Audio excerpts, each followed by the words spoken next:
bonsoir à tous. Très heureux de vous retrouver à la une de l'actualité. Les députés membres de la Commission des affaires générales et institutionnelles de l'Assemblée nationale ivoirienne ont adopté à l'unanimité le mardi 25 octobre le projet de loi relatif à l'absence et à la disparition. L'objectif de ce projet de texte est de particulariser dans un dispositif textuel spécifique la gestion des questions liées à l'absence et à la disparition. Par ailleurs, ce projet de loi a été adopté à l'unanimité des 28 députés présents.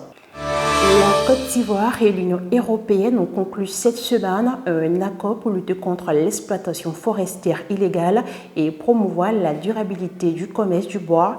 Il s'agit de l'accord de partenariat volontaire sur l'application des réglementations forestières, la gouvernance et les échanges commerciaux forestiers. À noter que la Côte d'Ivoire exporte chaque année en moyenne 1,2 million de mètres de bois vers l'Union européenne.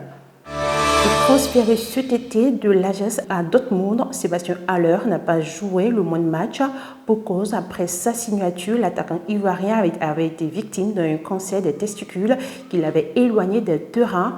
3 mois après son opération, l'international ivoirien est déjà de retour. Selon les informations de la presse allemande, il vient de reprendre l'entraînement individuel depuis quelques jours. Et puis terminons cette édition avec les forces armées burkinabées qui recrutent 35 000 volontaires pour le compte des communes du pays et 15 000 volontaires pour la brigade de veille et de défense patriotique, des volontaires qui seront formés et mis à la contribution dans le cadre de la lutte antiterroriste. La création de cette brigade avait été décidée au cours d'un conseil supérieur de la défense sous l'ancien régime du lieutenant-colonel Paul-Henri Badimba. C'est la fin de cette édition. Merci de l'avoir suivi. N'oubliez pas de vous abonner et de liker ADK TV.